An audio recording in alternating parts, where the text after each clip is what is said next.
പുന്നപ്ര വയലാറിൽ എന്തിനോ വേണ്ടി അല്ലെങ്കിൽ അവർ വിശ്വസിച്ച ഒരു ലക്ഷ്യത്തിന് വേണ്ടി ജീവൻ കൊടുത്ത മനുഷ്യരോട് എനിക്ക് ആദരവ് തന്നെയാണുള്ളത്. അപ്പോൾ പിന്നീട് ഭൂഷണരാശിയൊക്കെ തന്നെ കെ വി മോഹൻകുമാർ പുന്നപ്ര വയലാറിനെ കുറിച്ച് പറയുന്നു. അപ്പം അതിലെ മനുഷ്യരുടെ വികാരങ്ങളെ വിസ്മരിച്ചുകൊണ്ട് അതൊരു കമ്മ്യൂണിസ്റ്റുകാരൻ്റെ സമരമാണ്, അതുകൊണ്ട് കോൺഗ്രസ്സുകാരൻ എതിർക്കണം എന്ന തരത്തിലുള്ളൊരു കാഴ്ചപ്പാടല്ല എനിക്കുള്ളത്. പക്ഷേ ആ സമരമാർഗത്തേക്കാൾ ഗാന്ധിയാണ് ശരിയെന്ന് ഞാൻ ഉറച്ചു വിശ്വസിക്കുന്നുണ്ട്. ONV-യുടെ കവിതയ്ക്ക് വളരെ ഇഷ്ടമാണ് ശ്രീ KN ഖാദറിന്. അതിനു മുമ്പ് ലിജുവിന്റെ നാട്ടുകാരനായ വയലാറ് പറഞ്ഞിട്ടുണ്ട്, വാളല്ലൻ സമരായുധം ജനജനാധ്വാനം മുഴക്കിയിടുവാൻ ആളല്ല, എൻ കരവാളു വിറ്റ് ഒരു മണിപ്പൊൻ വീണ വാങ്ങിച്ചു ഞാൻ.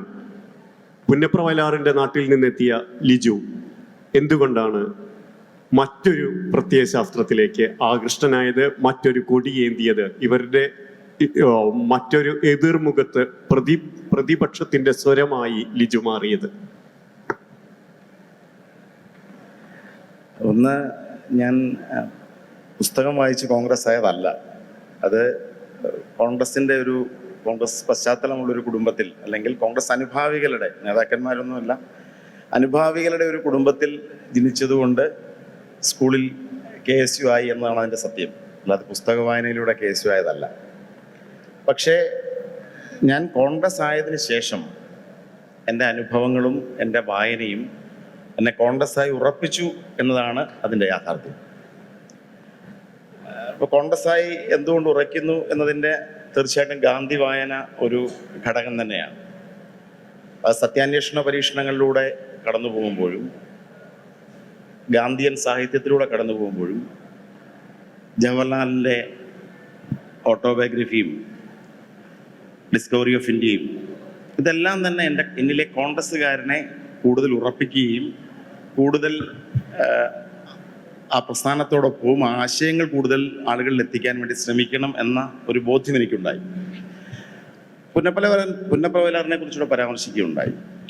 പുന്നപ്ര വയലാറിലെ രക്തസാക്ഷികളായ മനുഷ്യരോട് യഥാർത്ഥത്തിൽ അവരുടെ മാനസിക ഭാവത്തോട് യോജിപ്പുള്ള ഒരാളാണ് ഞാൻ. ഇപ്പം സമീപകാലത്താണ് ഞാൻ തകഴിയുടെ ആത്മകഥ വായിക്കാനിടയായത്. തകഴിയുടെ ആത്മകഥയും സാനുമാഷിൻ്റെ കർമ്മഗതിയും സമീപകാലത്ത് വായിച്ച ചില പുസ്തകങ്ങളാണ്. തകഴിയുടെ ആത്മകഥ വായിക്കുമ്പോൾ അദ്ദേഹം ആ കാലഘട്ടത്തിൻ്റെ ഒരു മനുഷ്യരുടെ അവസ്ഥയെക്കുറിച്ച് സൂചിപ്പിക്കുന്നു. അപ്പം അദ്ദേഹത്തിൻ്റെ തന്നെ വീട്ടിൽ അവിടെ പണിക്കാരായി ജോലി ചെയ്യുന്ന കർഷക തൊഴിലാളികൾ, സാനുമാഷിൻ്റെ കർമ്മഗതിയിൽ ആ ഒരു പശ്ചാത്തലം, അദ്ദേഹത്തിൻ്റെ സാമൂഹ്യ ജീവിതത്തിൻ്റെ ആ കാലഘട്ടത്തിലെ ദാരിദ്ര്യത്തെക്കുറിച്ച് പറയുന്നു. മനുഷ്യന് പ്രതീക്ഷകളില്ല. ബ്രിട്ടീഷുകാരൻ്റെ ഭരണത്തിന് ശേഷം സ്വാതന്ത്ര്യം കിട്ടുമ്പോഴും പെട്ടെന്നൊരു മാറ്റം സാധ്യമല്ലല്ലോ. അപ്പൊ ദാരിദ്ര്യം, അടിമത്വം, ജാതീയത, ഈ ഒരു പശ്ചാത്തലത്തിൽ മനുഷ്യൻ വിപ്ലവമെന്ന് വിശ്വസിക്കപ്പെടുന്ന ഒന്നിനു വേണ്ടി ജീവൻ കൊടുക്കാൻ തയ്യാറാകുക എന്ന് പറഞ്ഞാൽ അതിനകത്ത് നമുക്ക് തെറ്റു പറയാൻ സാധിക്കില്ല. എൻ്റെ പ്രത്യയശാസ്ത്രം വേറെയാണ്. അപ്പം അതുകൊണ്ട് തന്നെ പുന്നപ്ര വയലാറിൽ എന്തിനോ വേണ്ടി അല്ലെങ്കിൽ അവർ വിശ്വസിച്ച ഒരു ലക്ഷ്യത്തിന് വേണ്ടി ജീവൻ കൊടുത്ത മനുഷ്യരോട് എനിക്ക് ആദരവ് തന്നെയാണുള്ളത്. അപ്പം പിന്നീട് ഭൂഷണരാശിയൊക്കെ തന്നെ കെ വി മോഹൻകുമാർ പുന്നപ്ര വയലാറിനെ കുറിച്ച് പറയുന്നു. അപ്പം അതിലെ മനുഷ്യരുടെ വികാരങ്ങളെ വിസ്മരിച്ചുകൊണ്ട് അതൊരു കമ്മ്യൂണിസ്റ്റുകാരൻ്റെ സമരമാണ്, അതുകൊണ്ട് കോൺഗ്രസ്സുകാരൻ എതിർക്കണം എന്ന തരത്തിലുള്ളൊരു കാഴ്ചപ്പാടല്ല എനിക്കുള്ളത്. പക്ഷേ ആ സമരമാർഗത്തേക്കാൾ ഗാന്ധിയാണ് ശരിയെന്ന് ഞാൻ ഉറച്ചു വിശ്വസിക്കുന്നുണ്ട്. 100% ഉറച്ചു വിശ്വസിക്കുന്നുണ്ട്. ഇപ്പം ഗാന്ധിയൻ ഇപ്പം ഉപ്പ് സത്യാഗ്രഹത്തിലേക്ക് കടന്നു പോകും. ഉപ്പ് സത്യാഗ്രഹത്തിലേക്ക് കടന്നു പോകും മുംബൈയിലെ ഉപ്പ് ഡിപ്പോ, അതിൽ കോൺഗ്രസ് സത്യാഗ്രഹികൾ അത് ഖൊരോവ ചെയ്യാൻ വേണ്ടി പോകുന്നത് എൻ്റെ ഒരു ദൃശ്യം വിവരിക്കപ്പെടുന്നു. ക്യൂ ആണ്, ഒരാൾക്കൂട്ടമല്ല. ആൾക്കൂട്ടം വലിയ ദീർഘമായ കോൺഗ്രസ് വോളണ്ടിയർമാർ ആ ഉപ്പ് ഡിപ്പോയിലേക്ക് ചെല്ലുമ്പോൾ ചെല്ലുന്ന ആളുകളെ ചിലരെ വെടിവെച്ച് വീഴ്ത്തും, ചിലരെ ബയണച്ചിട്ട് കുത്തി വീഴ്ത്തും. പക്ഷെ ഒരാൾ പോലും പിന്തിരിഞ്ഞു മാറുന്നില്ല.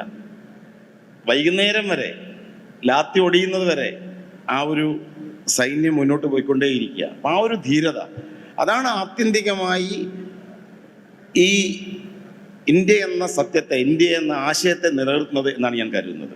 ഇപ്പോൾ 2 പുസ്തകങ്ങൾ, long walk to freedom Nelson മണ്ടേലയുടെ ആത്മകഥയാണ്.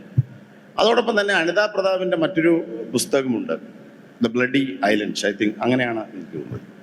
അപ്പോൾ അതിൽ വിശദീകരിക്കുന്നത് ഒന്ന് നെൽസൺ മണ്ടേല 26 വർഷക്കാലം സഹനത്തിന്റെ, ഗാന്ധി ഉൾപ്പെടെ ഹൃദയത്തിൽ സൂക്ഷിച്ചുകൊണ്ട് 26 വർഷക്കാലം റോബൻ ഐലൻഡിൽ കഴിയുകയാണ്, തടവറയിലാണ്. അവിടെ നിന്ന് പുറത്തേക്ക് വന്ന് ദക്ഷിണാഫ്രിക്ക എന്ന ഒരു മഴവിൽ രാജ്യത്തെ സൃഷ്ടിക്കുകയാണ്. ഇപ്പുറത്ത് അനിതാ പ്രതാപ് പറയുന്നത് വേലുപ്പിള്ള പ്രഭാകരനെ കുറിച്ചാണ്, അഫ്ഗാനിസ്ഥാനിലെ വാർലോഡുകളെ കുറിച്ചാണ്. എന്താണ് നിലനിന്നത്, എന്താണ് നിലനിൽക്കുന്നത്? ഗാന്ധിയാണ് ശരിയെന്ന് അതുകൊണ്ടാണ് ഞാൻ വിശ്വസിച്ചത്. അതാണ് ഞാൻ കോൺഗ്രസ് ആയത്. വീണ്ടും കോൺഗ്രസ് ആണെന്ന് ഉറച്ചു പറയുന്നതിൻ്റെ കാരണം അതാണ്.